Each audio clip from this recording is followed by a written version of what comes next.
Hey friends, and welcome back to Sewing from Scratch. I am Kate, and this is where I teach you everything I know about sewing, and we learn more together along the way. Today, we're talking about when you run out of bobbin thread and you have to rethread your machine. Or do you?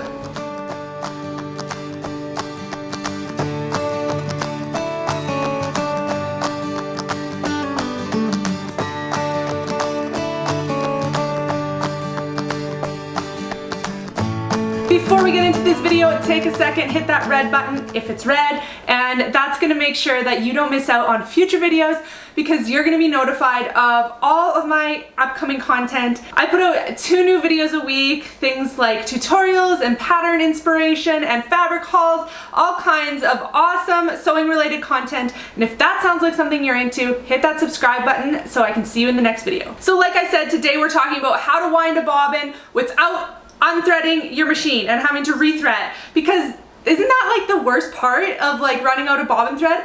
Like maybe you ran out like 15 minutes ago and you've been sewing with air for this whole time, but the worst part isn't that you have to redo it. The worst part, well, depending what you're working on, the worst part is that you have to rethread your machine and you have to take time to stop and do that. But what if I told you you didn't have to rethread your machine? Right? We're gonna get into 3 ways to do it without rethreading your machine, and I just wanna say before I get into them, you do need to have the right color thread, or like this, if it needs to be matching thread, you need to have the same color. So 2 spools of the same thing or something similar that will work in the bobbin. So the first one we're going to talk about is possibly machine specific. I don't think this works for every machine, and then the next 2 you can use for all your machines.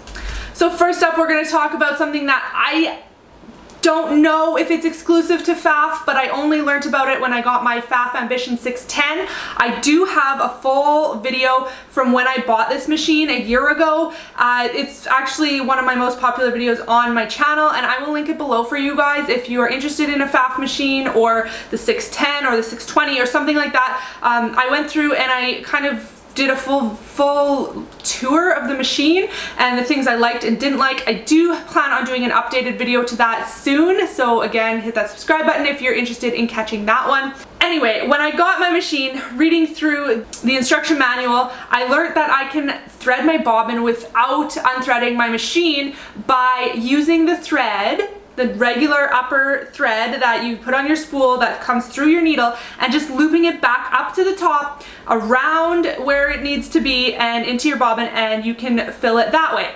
Now, I had someone specifically request showing how to do this, so obviously you're seeing that now, but what I want to say is I don't love this, and I really rarely do it.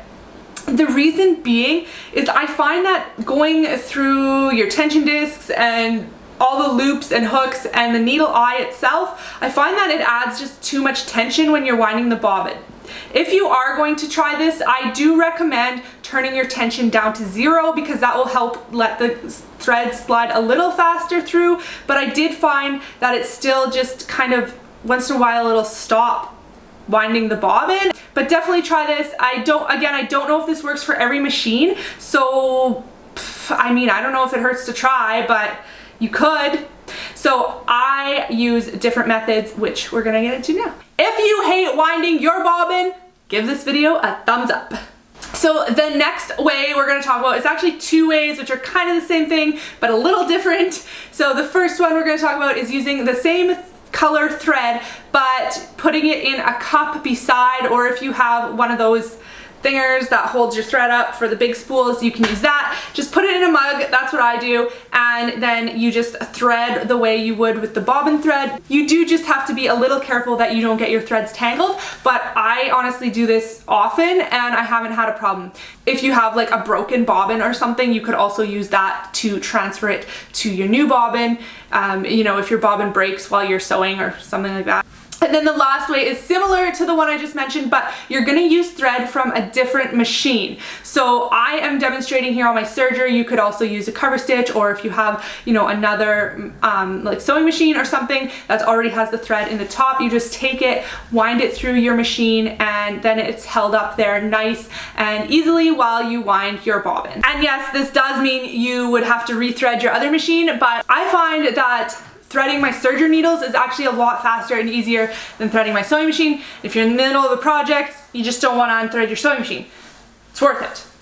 Thanks so much for watching this video. I hope it was helpful. I hope that I kind of, I don't know, maybe gave you a little bit of different ways to think about things when you're working on different projects, and just the goal with creativity is always to think about things differently, and I hope that's what I achieved here. If so, make sure you give this video a thumbs up and subscribe, and I will catch you in the next video. Bye!